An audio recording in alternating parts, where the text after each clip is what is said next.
The gun that actor Alec Baldwin fired on the New Mexico set of his movie Rust last week, killing one person and injuring another, wasn't properly checked, according to a new court filing. The Santa Fe County Sheriff said Wednesday Baldwin fired a .45 caliber Colt pistol loaded with a live lead bullet, adding that filmmakers showed complacency towards safety on the set.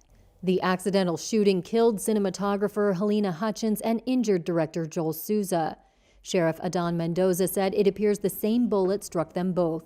The actual lead projectile that was fired has been recovered from the shoulder of Mr. Souza. We regard this specific spent casing and recovered projectile to be the live round that was fired from the revolver by Mr. Baldwin. Mendoza and District Attorney Mary Carmack Altwies said no one has been charged, but all options are on the table and no one has been ruled out. According to court documents, Hannah Gutierrez, the crew member in charge of firearms on the set, told investigators that she had checked the gun but found no hot rounds or live ammunition before the shooting. Assistant Director Dave Halls took the gun from a cart used by Gutierrez. According to an affidavit, Halls told investigators he should have checked all the rounds in the gun before handing it to Baldwin, but had not. Baldwin received what he thought was a cold gun, meaning unloaded, from Halls, according to authorities. A search warrant turned up hundreds of pieces of evidence that officials said will be analyzed by the FBI. 3 firearms, approximately 500 rounds of ammunition, and several pieces of clothing and accessories. Baldwin, who is cooperating with the investigation, was practicing drawing the gun and pointing it at a camera when the weapon fired, according to court documents. The sheriff said there was complacency on the set regarding firearms. I think there was some complacency on this set, and I think there are some safety issues that need to be addressed by the industry and possibly by the state of New Mexico. The shooting has sent shockwaves through Hollywood, prompting a debate about safety protocols in film and television, including whether certain types of guns used as props should be banned. The man hailed as a modern-day Darwin has a stark message for the future of planet Earth. Act now and go big on fighting climate change and protecting species, or else things will only get worse.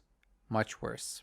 If we fail to do it, and a large portion of the biological diversity of the world is allowed to be exterminated, the generations, all the generations to come, that carelessness will regard it as one of humanity's greatest failures.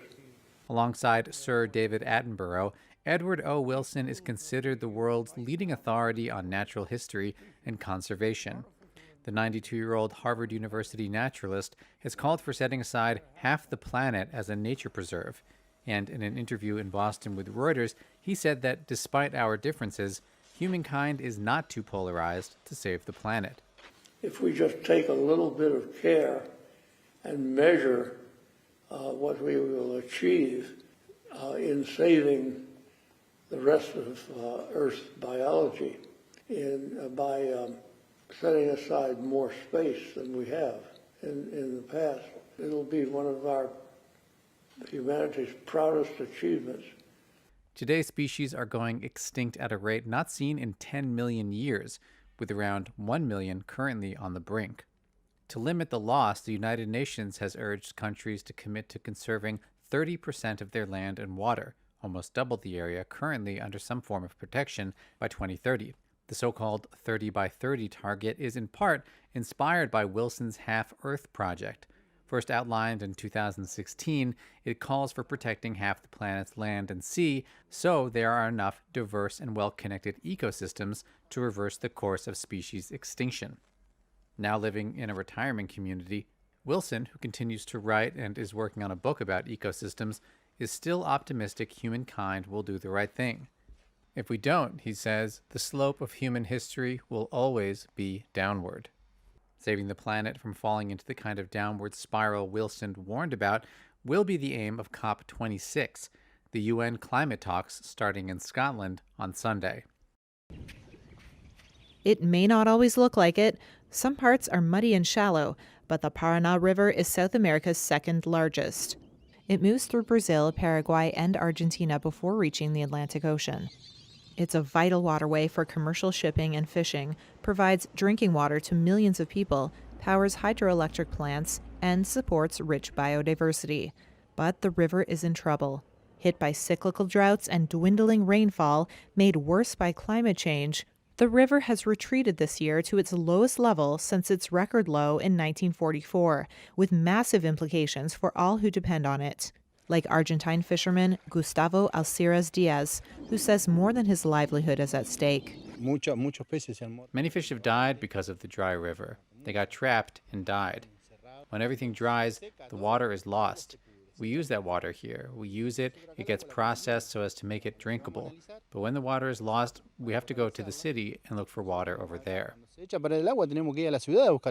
Transportation has also been compromised for locals who mostly travel by boat. Teacher Javier Aranu.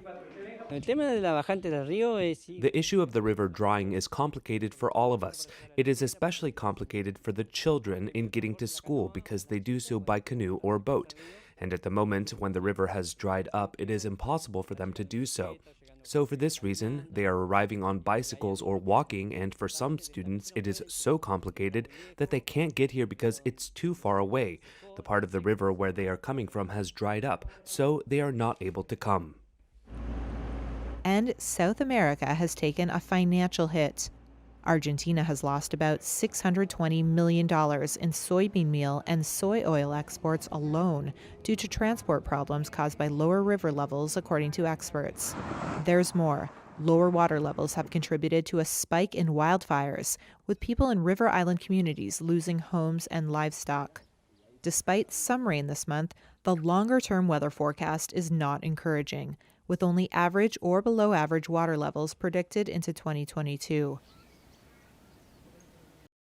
Top U.S. military officer General Mark Milley provided the first official U.S. confirmation of what he called a, quote, very concerning Chinese hypersonic weapons test that military experts say appears to show Beijing's pursuit of an Earth-orbiting system designed to evade American missile defenses. The Pentagon has been at pains to avoid direct confirmation of the Chinese test this summer, first reported by the Financial Times, even as President Joe Biden and other officials have expressed general concerns about Chinese hypersonic weapons development. Last week, U.S. Defense Secretary Lloyd Austin declined to comment directly on that report. Thanks for asking the question, but I'm not going to comment on those specific reports. In an interview with Bloomberg, Milley explicitly confirmed a test and said it was very close to a Sputnik moment, referring to Russia's launch of the first man-made satellite, which put Moscow ahead in the Cold War-era space race. Hypersonic weapons are difficult to defend against because they fly at lower altitudes than ballistic missiles but can achieve more than 5 times the speed of sound, robbing adversaries of reaction time and traditional defeat mechanisms. China's foreign ministry denied a weapons test. It said it had carried out a routine test in July, but added it was not a missile, it was a space vehicle. The United States and Russia have both tested hypersonic weapons.